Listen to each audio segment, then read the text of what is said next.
پچھلے جمعے سے گزشتہ جمعے میں نے یہ حدیث پاک بیان کی تھی کہ نبی علیہ الصلوۃ والسلام نے فرمایا کہ امت کی تباہی بربادی ہو جائے گی، ذلت چھا جائے گی۔ اب پوری امت مسلمہ پر ذلت چھائی ہوئی ہے، ہاں پوری ذلت۔ اس کی وجہ کیا ہوگی کہ اذا تبایعتم بالعینۃ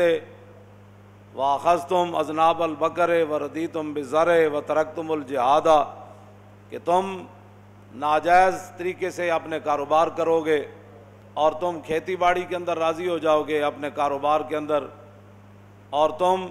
بیلوں کی دمیں پکڑ کر، اب اس سے مراد یہ مشینیں بھی ہو سکتی ہیں، بہنا دیا دمہ پکڑ کے تسی اپنے کاروبار کرنے، یہ مراد بیل ہی تو نہیں، ہر دور میں اس کے اپنے تقاضے ہیں، ٹریکٹراں اتنے چڑھ کے تساں ہل وانے، یہ سارا جتنا بھی قیامت تک وہ ترقی یافتہ جو بھی لوگ آدمی کہیں، فرمایا کہ تم کاروبار میں مست ہو جاؤ گے اور جہاد کو تم چھوڑ دو گے۔